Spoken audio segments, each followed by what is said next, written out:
প্রধানমন্ত্রী তারেক রহমান বলেছেন, শিক্ষা, গবেষণা এবং সাহিত্য শিল্পকলাকে রাজনীতিকরণ করা কখনোই সভ্য সমাজের পরিচয় নয়।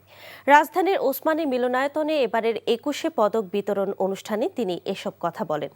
প্রধানমন্ত্রী বলেন, জ্ঞান বিজ্ঞানের সব শাখায় দেশ যাতে এগিয়ে যেতে পারে, গণতান্ত্রিক সরকার সে বিষয়ে কাজ করবে। এই যাত্রায় দেশের বিজ্ঞজনদের দিক নির্দেশনাও প্রত্যাশা করেন তারেক রহমান। তিনি বলেন, সংস্কৃতি চর্চার প্রাণ প্রবাহ হচ্ছে ২১শে ফেব্রুয়ারি। ২১ হচ্ছে জালেমের বিরুদ্ধে অধিকার প্রতিষ্ঠার আন্দোলন।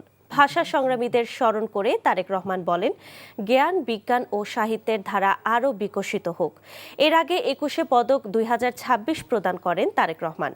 এবার চলচ্চিত্রে ফরিদা আক্তার ববিতা, চারুকলায় অধ্যাপক মোহাম্মদ আব্দুস সাত্তার, স্থাপত্যে মেরিনা তাবাসুম, সঙ্গীতে আয়ুব বাচ্চু, নৃত্যে অর্থী আহমেদ, নাট্যকলায় ইসলাম উদ্দিন পালাকার, সাংবাদিকতায় শফিক রেহমান, শিক্ষায় অধ্যাপক ডক্টর মাহবুবুল আলম মজুমদার ও ভাস্কর্যে তেজস হালদার যশ।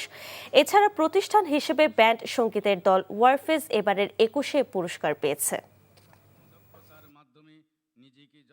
শিক্ষা, গবেষণা এবং শিল্প সাহিত্যের চর্চাকে আরো বেগবান করতে রাষ্ট্র এবং সরকার তার দায়িত্ব অবশ্যই পালন করবে।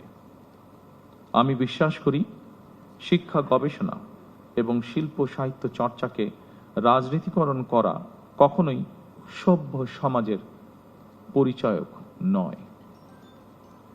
শিক্ষা, সাহিত্য, শিল্পকলা, বিজ্ঞান ও প্রযুক্তি অর্থাৎ জ্ঞান বিজ্ঞানে সব শাখায় যাতে দেশ এগিয়ে যেতে পারে, নৈতিক মানসম্মান তেমন একটি উদার গণতান্ত্রিক রাষ্ট্র ব্যবস্থা প্রতিষ্ঠার লক্ষ্যে বর্তমান গণতান্ত্রিক সরকার অবশ্যই কাজ করবে।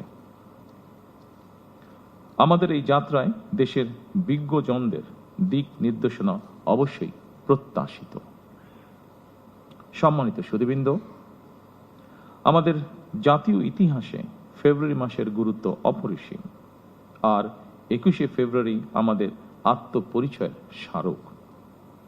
বলা যায়, আমাদের সংস্কৃতি চেতনার প্রাণ প্রবাহ ২১শে ফেব্রুয়ারি।